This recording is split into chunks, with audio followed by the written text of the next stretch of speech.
Alright, start recording. Alright. What's going on, everyone? Smithy1592 here today with our new weekly podcast. We are here with Prism. Say hello, John. Hey guys, how you doing? And today we're going to be having a lot of things to talk about. And we're going to start from the mount changes over to the Redeem Citadel Part 2 and a little surprise conversation for you guys at the end about a maybe good idea which Cryptic could take into account depending if they are watching this video or not in the future. So let's get into it. So John, we both know that the new mount changes are here. Yep. What do we personally think about them? Personally, I think they are good for the community as well as everyone, including the low and mid-tier player base, but what do you technically think about it? So I agree with that. It's very good for the lower end players because it sort of brings them up to par with the higher end players that previously were before the mount changes. The problem you got now is a lot of the end game players obviously are not happy in terms of they actually have to grind for things again now. But it helps the lower end players come up to their level, especially with the mount changes and the collars. But the argument to that would be, well, it's still an MMO with new content, so surely the endgame players should be expecting to grind for things anyway, rather than complaining about them. Yeah, no, I totally agree with that. And like I said, I think they're a good idea. Don't get me wrong. What I don't agree with is how much it costs to upgrade things. Of course, we'll get back into that with the costings shortly afterwards. But generally, as an overall, what do you personally think? I think they've done very well in what they've done. It's definitely benefited the community a lot in terms of like player progression for mid to casual gamers. Certainly low end players as well. They're able to get some mount combat powers, some that can help their team if they got ones that help buff. If they haven't, they've still got a mount combat power, which when I first started playing this game, it was one of my things I really wanted to get, a legendary mount. One for the movement speed, two for the combat power, more for the movement speed than anything else. The fact that with these mount changes, the movement speed is there as long as you've got any mount. I think that's a great thing. In terms of the combat powers, they scale up as you get more and more mounts upgraded. Which surely is a good thing. Which again is another good thing because it gives you something to work towards. I mean, at the end of the day, it's a game. A lot of people have been saying lately that they're bored of the content, there's nothing to do. Now you've got something to do, so what are you going to complain about? Well, obviously you're going to get everyone complain. Well, not everyone, but certain people complain about anything that anyone does. I mean, that you'll always get the type of people within a game. I mean, there's a lot of people who are very grateful for the amount of content they get rather than doing the same thing purely all the time, which end up just leaving the game. But with new content comes with new things to do, and some people just don't like change, I'm afraid. Unfortunately, though, change is always going to come, like when the healer changes come. I mean, Nobody was really pleased with them, but to be honest, I didn't have a problem. Well, look back at what happened in like mod, I think it was like 4, 5 or 6, or whichever one it was, when we had all those dungeons and then pow, suddenly all the dungeons were taken away from us and we ended up starting from fresh again. There was only like 1 or 2 dungeons, like master dungeons that you could physically do, which is why now the Envenomed event, or the journal event, shall I say, brings back those old dungeons, but only a certain few of them. Yeah. So that's exactly the point I was trying to make in terms of now we've got more content again, now we've got stuff to do. At the end of the day, Neverwinter is an MMO, and MMOs are all about the grind. Of course. So the fact that you now have content to grind, what could you want? Like, what more could they put in at the moment to help the game move forward even more? I mean, I think what they've done here is giving people an opportunity to work towards a target again, whereas a lot of endgame players didn't have that viability of working towards something because they were already had the best in slot gear. They had all legendary equipment like insignias and all their companions upgraded. Now they can upgrade their mounts to mythic, they can upgrade their mount collars to mythic. So, and to do that, you've got to have insignia powder, you've got to have mount upgrade tokens. You know, there's lots of stuff that you now can grind for again, which... Exactly. I mean, the amount of different items they put into the game, for example, like the Shards of Empowerment or the Greatest Shards of Empowerment, as well as you needing to get Insignia Dust now, which we know that the drop rate isn't exactly high, but it never has been, but it's still possible to get them. So do we think there should be some changes towards that? No, I think what's happening at the moment is perfectly acceptable in levels of what we're getting from dungeons and things like that.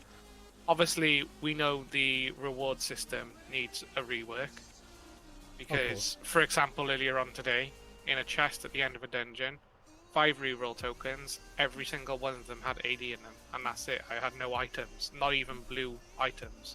It was just AD refinement points, and what else did you get in here? Like a refinement gem, and that was it. So one thing that was brought up to my attention today in my stream at the same time is the reward system. I don't think many people have seen companions or mounts dropping from the dungeon chest at the end, and me personally on a level, I haven't seen any form of these mounts, purple mounts that you can get, or green mounts, or whatever it would be, or companions dropping anymore. Ever since I started farming skirmishes and dungeons since the mount change, I haven't personally seen any. But what about you? Have you seen anything? I've seen a few now and again, not that many. So again, that's based on your RNG with the reward system. But you are right in terms of they're not dropping as often as they did. Especially just getting a green mount. It is very hard these days now. But then, is that because it's been reworked into the formula because of the mount changes, or well, exactly. is it simply just because of your RNG and you've got bad luck? Well, we can't prove anything on that end because obviously Cryptic's the ones who knows who does all the programming. But exactly. Generally, what I will say about is, as well as the insignias, I disagree with you there about how many we're getting for the amount we're farming to be able to get more dust. So a boss will give you a chance to drop either a green or blue insignia in a dungeon, and we both know that there's 3 bosses in a dungeon, so that's an RNG on itself. But at the same time, if you are lucky enough to be able to get one of these insignias drop, you're only getting between 2 or 10 insignia dust. And it alone, which is another thing I do want to bring up here within the podcast shortly afterwards, would be, I think we should be getting more drops around that somewhere along the line, especially with the level we now have to go to upgrade. So I do think that maybe insignias could drop a little bit more in the future, which would be a nice little change rather than just dropping from lockboxes or from a boss. But yeah, insignias dropping more, I agree with that, but I mean, how many times through a dungeon do you open the chests? Of course, every time. And that's where your main chance of getting a insignia is. Now, I haven't seen anyone get purple insignias. I've never received an insignia from a chest at the end of a dungeon. Not once, because I don't think it's actually in the loot table. I don't mean those chests, I mean the chests as you're running through the dungeon. Oh, yeah. As in, you mean nodes, like chest nodes, that you can turn to a mimic. Yes. Yeah, so chest nodes. Yeah, okay, fair enough. I can tell you, yeah, I'll agree with that part, but I don't think it's still enough to the level of being able to get to where we need to be. No, and I agree with that, the fact that the amount it's costing, which we will get onto later on again, it is absurd. But in terms of what we're getting dropping at the moment, I mean, could you imagine if you were guaranteed 2 or 3 insignias every run you did, how quick people would farm the crap out of it and everybody would have best in slot gear again? But then once again, if it's only, say, I would say put green ones into the chest at the end, but not put blue or purples or legendaries. So I believe that the way it should be reworked is bosses have a chance to drop either a blue or epic, but obviously the chances on an epic goes significantly lower. But the blue should be still there because that's still only 10 insignia dust, and the purple obviously then allows you to say, I think it was like 50, I think it was, or maybe a bit less. I'm not too sure on that one. Can't remember, to be honest. but that should be a very, very rare drop alone. But even if we were to have 10, for the amount of insignia dust that we've got to do, which we said we'll get onto later, I think that is more reasonable compared to having green, which is a 2, and a blue, which is a 10. And a very rare drop certainly we need to be getting more blue and purple drops rather than green. Because the green ones are just pointless, in my opinion. Of course. Okay, so let's move on to the next question then. The new mythic mount, the King of Spines. Let me just bring up here the lockbox itself. So we're going to inspect the box. The King of Spines. So this new lockbox we've got here that's came out on Tuesday this week. Generally, as a new, say, box for us to open, would get some new stuff. The drop rates were ×3, which is what the announcement said on the Neverwinter website. Do I personally believe that it was ×3, or did they originally fuck up? I personally believe they fucked up here. What do you personally? I think they made a mistake here as well. So I'll tell you from my personal experience with this. So I had 39 lockbox keys to open. Which you saved up, I'm assuming. I saved up over time. Ever since I heard that this new lockbox was coming, I started saving my keys. My very first key, I got the mount. Mythic. Okay. Congrats, by the way. Another 15 keys, I got another one. After another 5 keys after that, I got the second reward, which is the Legendary Tyrannosaurus pack. Yep. Got one of them. I didn't get the companion thing. Okay. But I'm not bothered about that. But the fact that within 40 keys, I had 2 mythic mounts, and they're account bound, and a legendary dinosaur mount. But then, keys. like we previously said, though, do you believe that was just your RNG being lucky, or do you believe there was actually something wrong with the box? I think there was something wrong with the calculations behind the box. I reckon they might have hit 3-0 instead of 3. Give you a 30 times more better chance than 3 times. Of course, but we have been seeing that a lot of people have been getting this King of Spines drop. Especially the fact it's a just while we've been filming this video now, I've seen it pop up on my screen 3 or 4 times. So, my personal experience is not received the King of Spines, and I've received a lot more Legendary Tyrannosaurus back. That was my personal experience previously, but then again, some things may have been changed whilst I'm opening it up late, say days later rather than at the time. Whereas I opened mine as soon. I know this sounds really bad, but as soon as I noticed that people were opening them, and they were like, I think I was working at the time, and there was a stream going on, and I was watching it, and I was just seeing, so and so has acquired Mythic King of Spines account. So and so has acquired Mythic. I was like, right, I'm getting on this now. I was like, I'm taking no risk. And then look what happened. You managed to pull 2. Managed to pull 2 and a legendary dinosaur pack. But then, what do we believe has happened to the market because of it?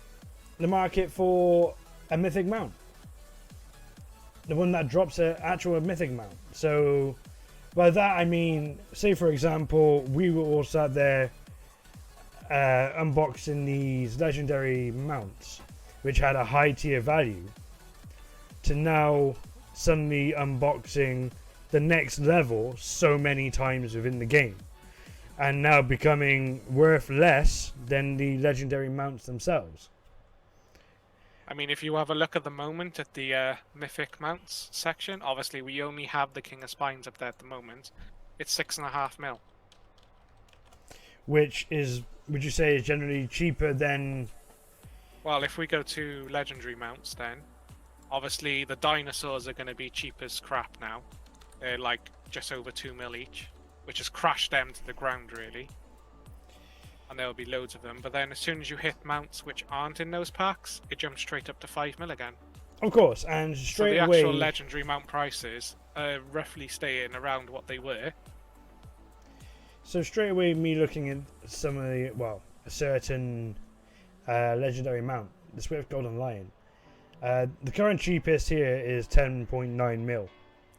And the one up from that is 15 mil, so someone's obviously undercut someone by good 4 mil, but if this person hadn't of put his Circle Online onto the auction house, even the account version is 22 million compared to a mythic mount which has been released to only give you 6.5 mil.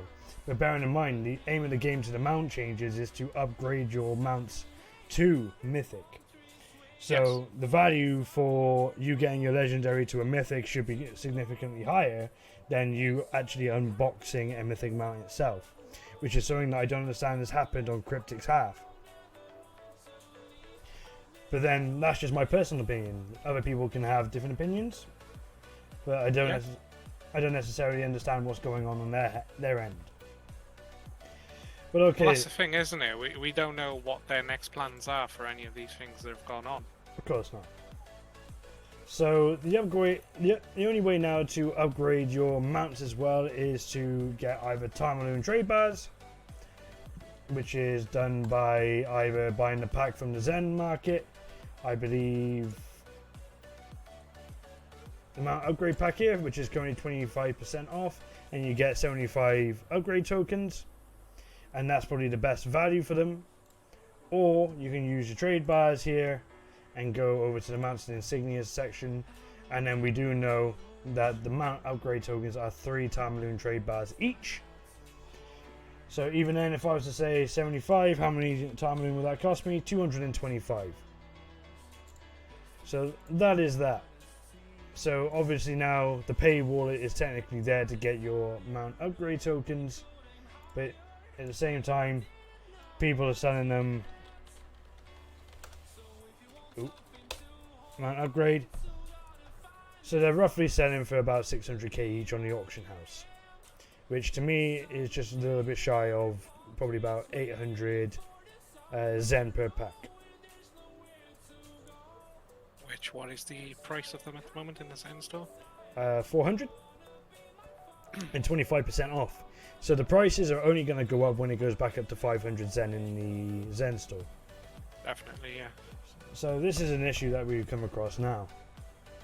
The fact that now upgrading your mounts from, say, legendary to mythic is now payable, because you do need 200 to upgrade it.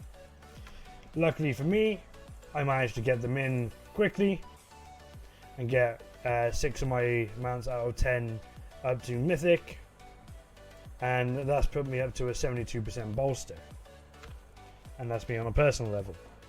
Whereas myself, I am only at a bolster of 45%.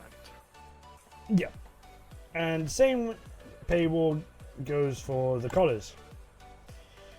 We all know here that the collars you can't get unless you get them from a dungeon / skirmish, which take a long time for you to farm and actually get it because the drop rates are abysmal at the moment. But we knew that was coming because they said it's going to be a very rare drop. But at the same time, let's say I've got myself the the epic version. I go to look to upgrade it, and it costs me 750 insignia dust. Which, okay, that's fair. I can say 750 is a fair amount. But 150 shards of empowerment, which drops from mobs, which we know about. Yeah, okay, that's also fair enough, 150 of them. But 50 shards of greater empowerment for a start, just to get from your epic to legendary quality. They're a rare drop in chests and dungeons. And do we believe that 50 is probably the right amount? I would probably say about 25, and then maybe the legendary to mythic version would be about 50. And that's me personally, because we know how readily they do drop from dungeons. But to go the opposite way, 50 to probably 75, yeah, it's pretty difficult. What do you think on that, John? Yeah, I think it's a bit too high in terms of values, because myself, since these changes, obviously I haven't been playing as much as other people in that, but even so, I've only got 7 shards of empowerment, the epic one, and I've only got 1 shard of greater empowerment. Chest. Same. So I've got 24 shards of empowerment, and I've got 1 greater shard. But that's just to go. We're supposed to be able to farm these things, and at the moment they're not. They're not dropping. Farmable. Yeah, they're not dropping anywhere. But at the same time, remember there's still only a 5% chance, so you're gonna have to use Pres wards or a Coal ward to upgrade it to a legendary, which is pretty costly. And once again, 750 insignia dust purely alone, that's a farm in itself. And that is why our advice at the moment, guys, would be to keep them at epic. Exactly. Don't worry about getting them a penny higher at the moment. Yeah. If you can get them to epic, good job. I mean, me personally, I upgraded the one with my pack that I got to claim when it first came out. And let's just have a look at this abysmal thing, which is what we said we'll talk about afterwards. Now, do I believe this is an absolute abomination of what they've done? Yes. Because remember, it's going to cost me 5 rank 7 marker potencies, which 93k times 5 is 500k. The abysmal amount of 3,750 insignia dust. Bearing in mind, epic to legendary was only 750. So just to upgrade it one more time, 3,000 more insignia powder. You're talking a net market of, 500% there? Well, yeah, it's 500% at the same time, but how's anyone meant to be able to farm for this amount of insignias? That's impossible, especially with green and blue insignias that are dropping from bosses. And if you take into account then that you've got 5 of them that you've got to upgrade, yep, that is 18,750 insignia dust you need to get them all to mythic. But don't forget, you've got to get them to legendary first. So that's 750 times 5, which is 3,750. And put it this way, if I was to get blue drops from every single boss, I would have to get, I think it worked out to be 187,000 drops in total to get all 5. Yeah, so to get all 5, say from a point of epic to legendary to mythic, you would need 22,500 insignia dust. It's absolutely ridiculous. But at the same time, don't remember, guys, it's still 200 shards of empowerment, which, you know what, fair enough. I'll go with that. To get it from legendary to mythic, 200 shards of empowerment you get from mobs. Yeah, okay, you can do that. But then you've got 100 greater shards of empowerment to get. And that's for 1. Bear in mind, you need to do 5. So that's 500 alone shards of empowerment, which barely drops from any chest. Do I think Cryptic are fucked up here? Yes. Do I think they need to nerf the amount they need? Yes. What do you think, John? Either nerf the amount that we need, or actually make them drop more. Well, even if it's a little bit more of a chance, the fact that they have a higher drop rate in dungeons or skirmishes. Well, skirmishes, yeah, lower drop rate, but dungeons a higher drop rate, because skirmishes can be done very, very quickly. Or add them into trials and things like that. Yeah, I think they are into trials. And then, are they going to get affected by like 2-time refining stones? Because technically they're classed as a refining gem. Good point. Very good point there. I mean, this is stuff we haven't been told. Exactly. So we're still. So why can't insignia dust be classed as a refining powder? Because that's what it is. So why can't we get 2 times the amount of that in a 2 times event? It's another idea for them in the future, which they haven't exactly thought about, I would have thought. Exactly. Well, okay. Enough about us being very negative towards the changes in certain aspects. At the end of the day, the bonuses that we are getting from them are decent enough. Yeah, the bonuses themselves, you can't go wrong. Like critical severity, at will's doing more damage, daily power's doing more damage, yep. AP gain. But at the same time, we can only choose one of each. We can't stack on the collars. And that's one thing I do want to get out there for you guys, is the fact, don't make the mistake of buying the same type of collar. So we've got here sturdy, practical, supportive, unified, and wayfaring. You can only buy different types of collars. You cannot stack them on the same type of collar. Please remember that. That's a massive thing.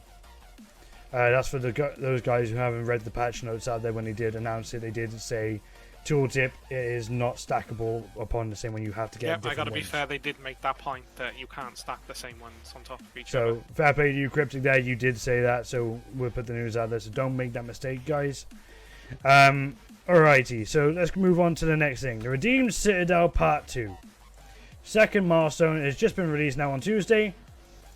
Yeah, let's just say I'm 16,000 in the way of personal progress at the moment. But what do you personally think about the release now of this artifact that they want everyone to try and obtain. Well, this I have a major problem with. Likewise. So first of all, the way it words is that the only way that you can get this artifact for this artifact set is by being in the top 100, or they're going to do the same thing as what they did with the Holy Vorpal enchantment, which after it ends and the people get their rewards, it jumps into the send shop and you have to pay real money to get it.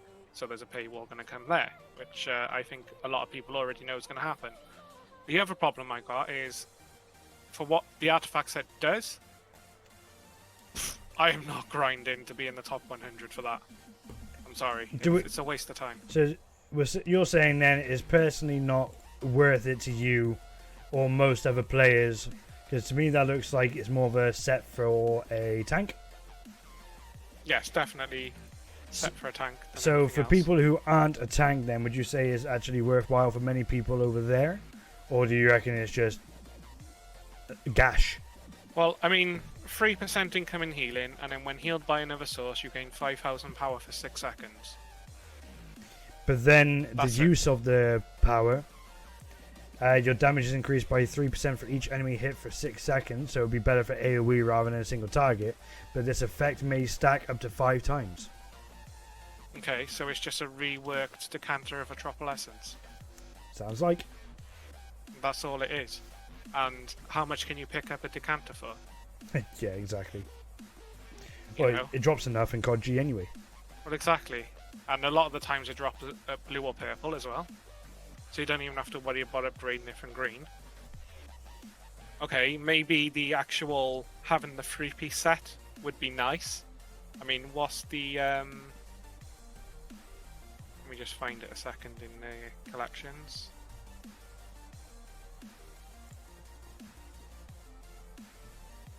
But bearing in mind, guys, you cannot physically get the set unless you've bought the Reforger's Blessing either. So not if they only charge you, say, the 5,000 Zen for you to get it, but you've also got to pay another amount of Zen on top if you're not in the top 100 to get this extra artifact as well. So they're not even giving you a set within the milestones, they're splitting the set up for you to pay extra for. Which, do we think is the right thing for them on that end? No, of course not. I can't even find the actual bits in here, which is depressing.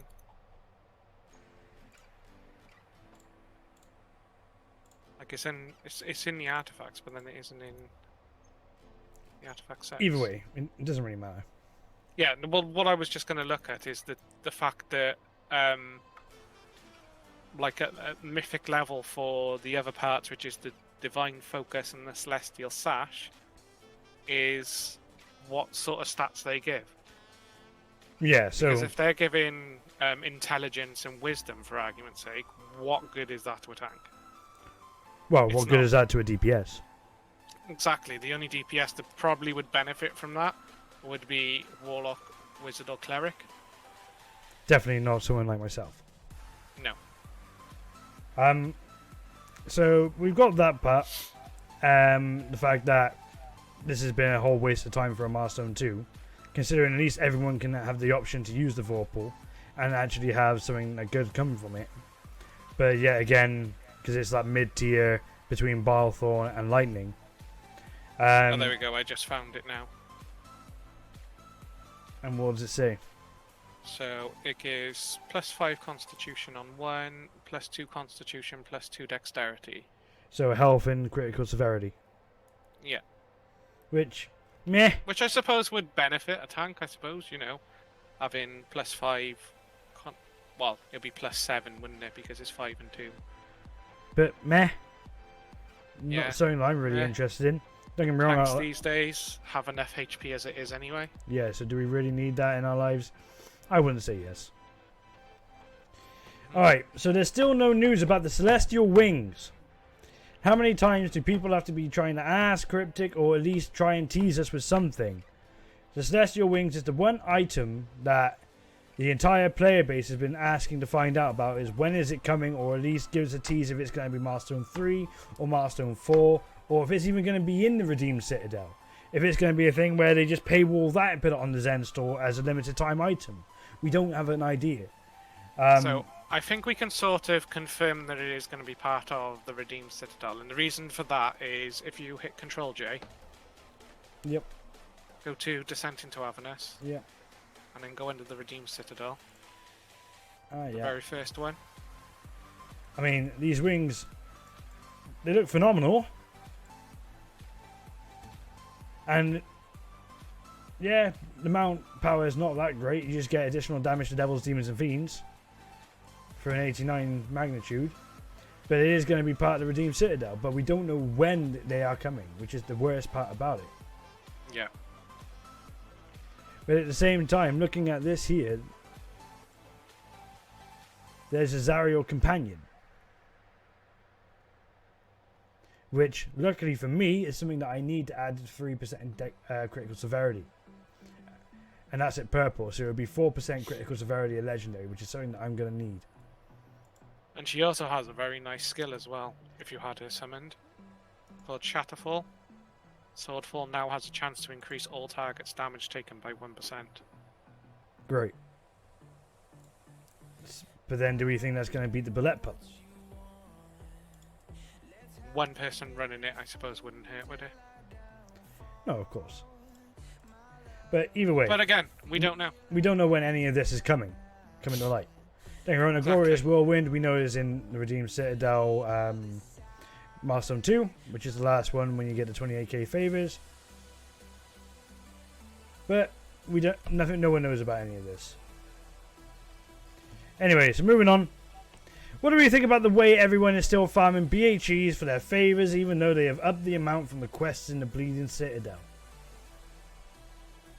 Well, I think we can say that was inevitably going to happen. One, because it's still the quickest way. Yep. You're still getting between 200 and 300 favors per one. I would say between 1 and 2. Between 1 and 2, then, for argument's sake. You're only getting 80 to 120 if you do a quest. And sometimes these quests can take a long time because they... Spawn rates. Yeah, it's the and it's finding them. Yep. That's the other problem. I really agree. You take more time than it is you just transferring between instance to instance doing BHE. So Cryptic, once again, that was another giant fail on your end, in my opinion. It's something that you wanted to try and do, but you didn't think about the heroic encounters into this, and the fact that you gave all of us an easier option to not do the new content that you released. As a marketing way, that wasn't great, but fair enough. Fair enough. How is anyone meant to go against something like that if you've gone and messed up your own content? Yeah. And again, that's just something that people got to live with.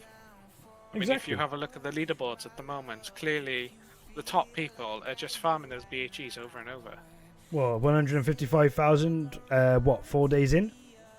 Yeah, and that guy was at the top last time as well. That's insane. It's absolutely insane. I mean, if I have a look at my position, I'm 4445. But at the same time, something came to light to me today.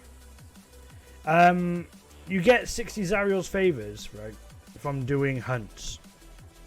Now, if I had tons and tons and tons of hunts ready to go, what am I going to find that's going to be quicker in a party? Exactly.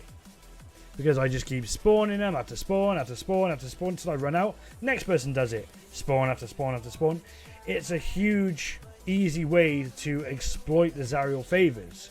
It's too easy. And once again, technically you can paywall this by trading the items in game. There are people in Avernus that sat there trading the trade all these hunts and lures or whatever you want to do for marker potencies, which cost 15k AD to buy. So for example, 30k per actual hunt for the gore chains as well as the one other minimum. Is it really worth it just to be able to get yourself this scathing light where you don't actually have to pay 1,000 Zen for it? Well, we presume it's going to be 1,000 Zen. We don't know for certain. I'm naturally assuming due to the fact that the Holy Vorpal was 1,000 Zen as well. Mm-hmm. They might surprise me and put it down for cheaper, but as far as as far as I'm concerned, yeah, it's basically going to be paywalled. and it's going to be in a Zen for 1,000. Oh, it'll definitely be paywalled. I reckon it'll be more than 1,000. Of course, it probably will be. I would say no, it'll be about 1,000 or maybe a little bit less, maybe 800. That's where I'm going to go down because they won't make the one that's buyable. Well, then don't forget, a Vorpal enchantment was already existing in the game, and they're selling you a rank 9 one, which you still have to pay to upgrade to rank 14 for 1,000 Zen. So a brand new artifact that's new to the game that 100 people have only got. Well, I personally don't know because I've never had to buy an artifact from the Zen store. Because I don't. And then we're just assuming that they're going to put in the Zen store. Oh no, I believe they said they're going to put in the Zen store on the Milestone 2 page, I believe. Yeah, okay. It's going to be the same thing happening again, because that's why I wondered why I believe this is the first time an artifact has actually ever been put into the Zen store, because I've never seen one on there before and there was never a tab for you to buy an artifact, so I'm not too sure what's going on there. Well, there's not even a tab on there at the moment. That's what I'm saying, is I don't know where all this has come from for the fact this is the first time in my time on being on Neverwinter to see an artifact on the Zen store, but fair enough. This is their marketing strategy, this is where you want to take it. We'll see if it becomes a flop or if it's a big hit for them. Well, that's it. And that's all we can do at the moment. Like I've said all the way through this as we've been going, time will tell. So, talking about marketing strategies, have we got a nice little topic for you to talk about here, John? What do you think on a marketing strategy of a way that Neverwinter can either go to portability and give you the mobile option, but at the same time enabling crossplay between console and PC and mobile players? We both know it's doable because you have its own server. We believe that they can release content at the same time, hence the mount changes, because that released for all platforms on the Tuesday at exactly the same time. So what do you think on the way that, do you believe it can be actually possible for them or not? So I think to merge PC and consoles together, it's not going to be that difficult of a task. What's going to be the difficult thing about it would be to balance the economies between the both. But then both different venues. Do we think this is why they're trying to take AD out of the game? Are they really trying to take it out of the game now? Well, yeah, this is the reason why they did the Astro Lockboxes, which we all thought was going to happen, that they're trying to take a bit more AD out of the game, but basically everyone went no, and they basically said, well, screw you then, we're going to basically take AD out of you by either you converting your AD into Zen to get these new items in the Zen store, or we're going to... There's other ways and factors that they've implemented into the game to basically get rid of certain AD, like us buying these Mark Opponency rank 4s from the Wondrous Bazaar to be able to get the lazy way, because they knew that we were going to actually trade these hunts and lures rather than being able to sell them on the auction house. Yes, as well as the big mess up with the you know what I'm talking about, the auction house costings to listing price. Yeah, that was when this was released, yeah. That was pretty convenient at the time, wasn't it? Considering we both know that they've been trying to get AD out of the PC version for a while, but yet somehow listing fees came back up out of nowhere. That's pretty convenient, and the timing of it was not more perfect. The only thing I'd say on that is, why are they now then giving us 10,000 AD a day, which we can buy extra from favors? So it's making you grind the favors, which is part of the Redeem Citadel anyway. But then it's giving you AD for your efforts. But it's not for free. But at the same time, not everyone are going to be sat there grinding out these favors because they're still doing dungeons at the same time to farm for these collars. You're splitting those people apart.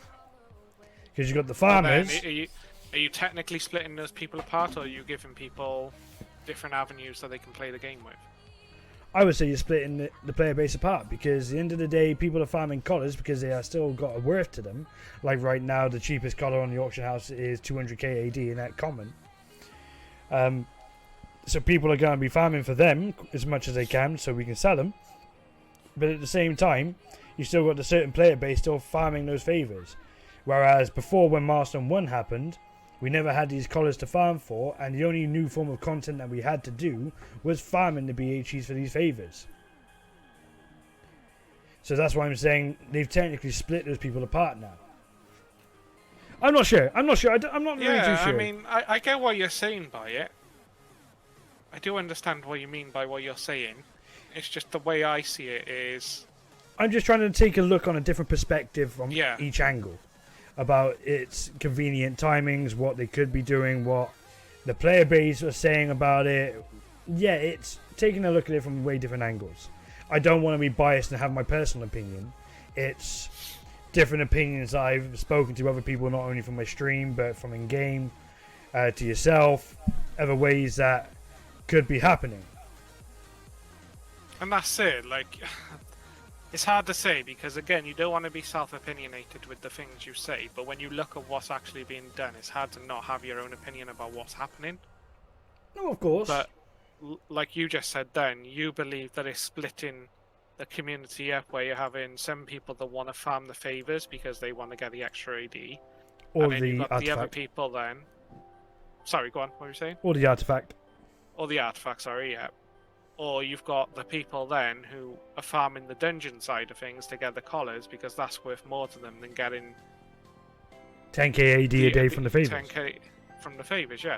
But then the chance of you getting a collar and then you've got to sell that collar. No, well, of course, but I'm still saying that it's an option that they've taken because rather than being forced to basically do BHEs because there was nothing in dungeons to farm for anymore unless it was the gold rings from Tom, like the expensive ones, like the striking ring, etc.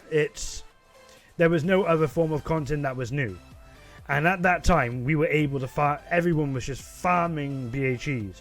You could never get into an instance where you were just trying to transfer. You'd have to join a party to transfer because it would always be full too quickly.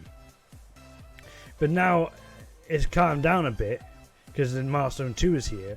There's a lot of people out there farming for these collars to be able to try and sell to make... Because at the end of the day, all they're using is just their time to make a more profitable way of getting their AD up together to re-buy into the Zen store already coming up for Black Friday. And don't get me wrong, I'm doing the same thing. Exactly, but once again, it's still... Yeah, okay, you've got those people farming the favours, but it's not taking away the point that I made that Cryptic have split the player base up to not only make people who are grinding out for those collars to make AD, but now you've got the people grinding out the favours, whereas before these releases for the mount changes came out, it was purely just grinding the BHEs. Yeah. So they're not doing... I'll give you that then, yeah. So they're not just sat there trying to give you AD from the daily take of your favours, because you're not grinding that AD anymore. You're grinding a high amount of AD from dungeons for the people who are getting the abysmal drop rates on these collars. Yeah, so like I agree with the point with what you're saying then in terms of it is splitting people up in what they can and can't, well, not what they can and can't do because anyone can do what they want.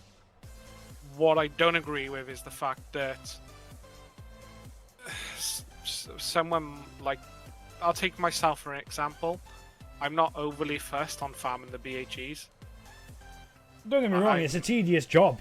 It's a very tedious job. And I'm personally doing it just to get to my 28k so then I can start farming the dungeons. Because then I'm done. I'm happy to worry about the favours later on. No, of course. I mean, everyone has an option to choose which way they go about it. At the end of the day... if you work it out, technically you can get, what, 4,800 favours a week, and it's 4 weeks until the next one comes. So that's still that's still 19,000. Yeah, so you've only technically got to farm 9,000, which if you break it down into the quests, you get roughly 100. You roughly get 300 for the 3 of them. Mm-hmm. So then that's what 30. 10, 30, yeah, just over 30 quests, which is doable in a day. Quick maths, bitch. Yes, I'm not good at maths. Sorry, I had to say it.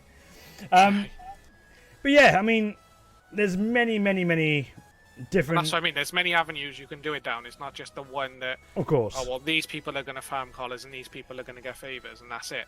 Of course. I mean, me personally, I don't even remember about the 10k Astral Diamonds a day. I only ever remember about the 5 weekly Preservation Wars, because Preservation Wars to me is more needed than. Yeah. So they're the ones I only tend to remember. Sometimes I forget about the 10k as well, but it's there. Yeah, it's still there, but how many other people are like us where we forget about those 10k? Yeah. Back to the main point, though. Some people, it's 10k more than what they were getting before, so they make sure they get it. Of course, but back to the main point about crossplay, cross-compatibility as well as mobile. We both know that it would work better in Cryptic's favour to take a game which is probably able to run at 30 frames per second, which is very similar now to the Xbox and PS4 community, whereas we run at 60 to mobile. But we all know that mobile gamers do love a good microtransaction, which will probably help generate extra revenue for Cryptic, taking stress from the other systems. So, or rather than having a full-fledged Neverwinter game ported to mobile and added in, do you remember the app they used to have before? Wasn't it like a helper, like a companion helper? No. I can't remember whether it was Neverwinter or whether it was another game. I think it's pretty much another game, because I've never seen a Neverwinter anything on mobile, and this is a I can't remember what one it was, but there was this game they used to have an app, and you could do different things on the app and it would just be like mini games and things like that you could do. But then the minigame rewards would transfer into real rewards in the game on PC. Of course, but I would still like to be able to do, like, if I'm on a travel, for example, and I haven't brought my a gaming laptop or any form of play. I mean, portability would be a lot better for this game when it's actually like downed in graphics, which we all have the option for, but you just have a down version of graphics, but then not at the quality of where you cannot see anything that's going on. I think that mobiles are getting to a point now where it's actually possible where you can easily just Bluetooth a controller over or attach one of those controllers to the sides of the phones, etc., to the point where we could actually probably play Neverwinter via mobile anyway. Before even all these remote access things that we could do via PC and macroing, say, a controller to your PC about it, I do still personally believe that it's possible to do via mobile as a mobile version. Yeah, I mean, to a degree, I agree with what you're saying there, because it is possible that it can be ported to mobile. That's not something that cannot happen. What would be the problem then is you'd have to look at how would you dumb the game down in terms of usage to the phone. So you mean stability? Yeah, because you're going to have to look at battery life. You're going to have to look at what phones you're going to support, because are you just going to put it on Android? Are you going to put it on iOS? Then you've got to pay Apple to be able to use their app store. You've got to pay Google to use their app store. I don't believe you pay to use it. I believe it's pay to anything you receive. So if you do microtransactions on the game, you pay a percentage to the courier, which would be Android or Apple. I mean, I don't know for certain, if I'm being honest. I mean, did you notice about the massive lawsuit battle between, I believe it was Epic and Apple? Yeah, Epic Games and Apple. Apple took them off the market, wasn't it? Exactly, because they diverted their store for microtransactions away from Apple's main use and gave a discount on it. So what they said was, if you buy V-Bucks through Fortnite cheaper through us, then we'll give it to you. Whereas Apple then said, well, no, you destroyed our terms of service because the full price is on Apple Store and we're taking your game off the market. And that would be something that Cryptic cannot do.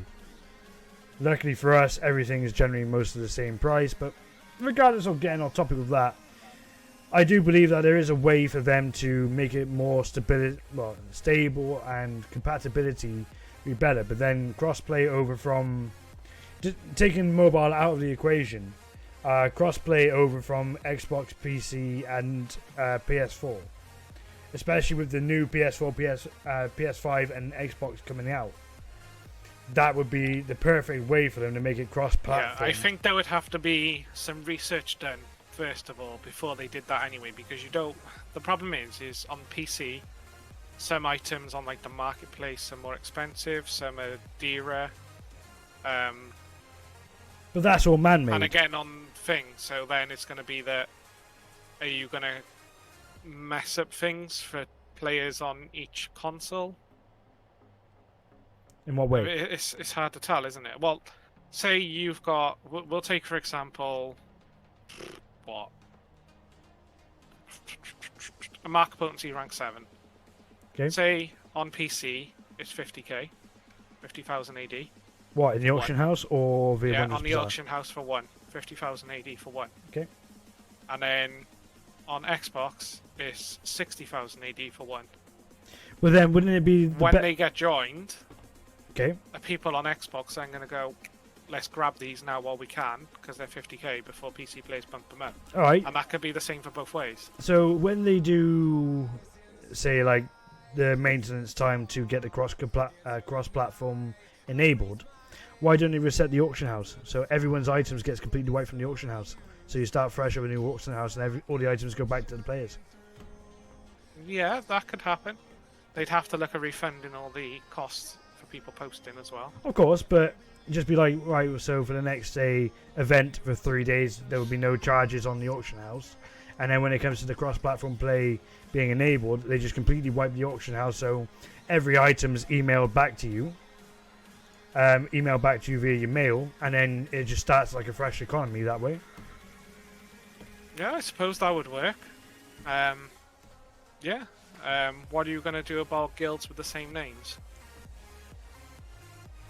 I generally would say it would be more along the lines of you can have the same name, but it'll probably give you a chance like to have a rename token or something. And then if it's taken, then you can't use the same one. So, yeah, that wouldn't really make no difference. But even with like characters with the same names are allowed anyway, so I personally believe that probably guilds would be allowed to have the same name as well. But that's a route that they could possibly go down. Who knows? But yeah, that's it. We don't know. But anyway, guys, that'll do for the conversation today. Prison, thank you very much again for being here today on this podcast. Hopefully soon we'll have a new special guest come along and join in with the conversations. Guys, if you have any topics that you do want us to talk about, please leave it in the comment section below. Don't forget to leave a subscribe and hit that like button if you do enjoy the video. Thank you very much for watching, and hopefully we'll catch you in the next video, guys. See you soon. See you guys.